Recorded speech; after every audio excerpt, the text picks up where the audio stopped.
was pretty rough in the 1996 Sacaucus Junction Wreck for New Jersey Transit. But 20 years later, another accident will occur nearby the same location, but during rush hour. September 29th, 2016, New Jersey Transit train 1614 was heading down the Pascack Valley line on its way to Hoboken Terminal in New Jersey. Train 1614 consisted of Comet 5 cab car 6036, 3 Comet 5 coaches, and GP40 PH-2B 4214 at the rear. Engineer Thomas Gallier was in the cab car 6036. Train 1614 was heading into Hoboken Terminal into track 5. As it approached the end of the platform, it was not slowing down at all. It entered the terminal at 8:45 a.m. and then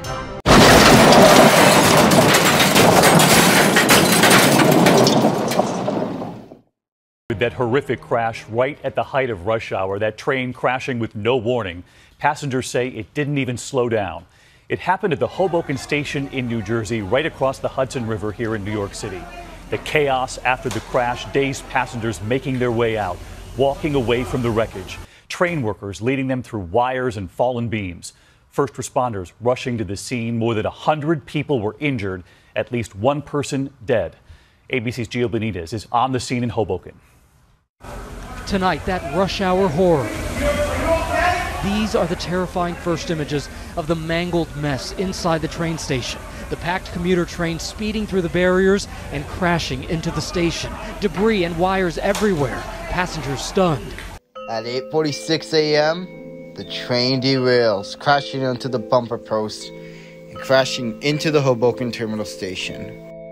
Cab car 6036 smashed through the bumper post, raising onto the platform line, onto the platform. And a metal support beam fell down, ripping the roof open. Witnesses were on the train and were shocked and injured.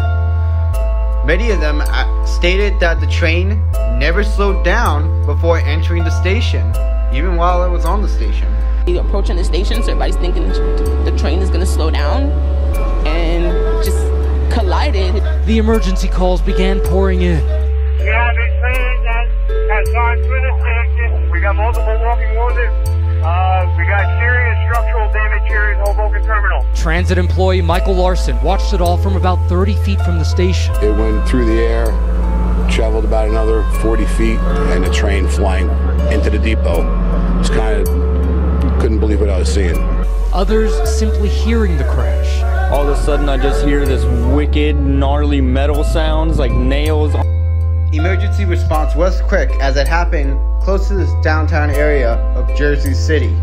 Sadly, 34-year-old Fabiola Bittar de Crun had died in the accident from fallen debris on the platform. And she was the only fatality in the accident. 114 people were also injured, most of them in the train. Flying debris. Were they just waiting for the train? Probably got hit by the debris. That's probably what happened, because there was debris. I'm talking about iron metal all over the place. So, what could have caused this? And why? Before the NTSB ever found the true cause, on October 4th, FEMA, the Federal Emergency Management Agency, came out as responsibility for seemingly an emergency alert system test that came out reading "Would you, could you" on a train on the message the day before.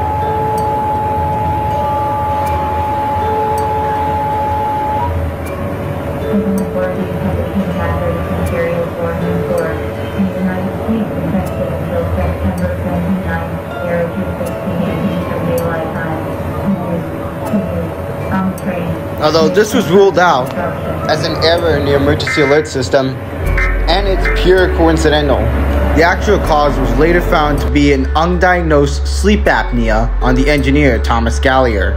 Contributing to the accident was NJT's failure at regularly checking for sleep apnea diagnosis. Additionally, the Federal Railroad Administration was also slammed for not requiring railroads and enforcing them to have screenings for any sleep diagnosis. The NTSB also stated that positive train control would have not been able to prevent this kind of accident. Thus, the FRA exempted New Jersey Transit from implementing positive train control on Hoboken Terminal.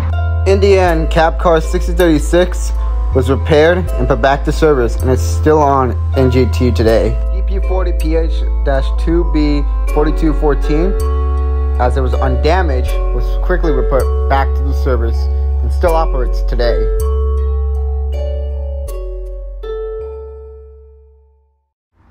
NJT suspended many of the tracks next to track number 5 and gradually reopened them as construction came in. And by 2019, Hoboken Terminal was fully repaired. As a result of this accident, NJT revised their safety checks on engineers so they can check well in case that any engineers have reports of sleep diagnosis with them. They also slowed trains down through Hoboken Terminal from 10 miles an hour to 5 miles an hour in order to keep things safe. Additionally, requiring another crew member to be in the cab with the engineer when entering Hoboken Terminal. It's been over 8 years since this accident happened, but the memories of the accident will still be fresh in the minds of the people who lived and witnessed it.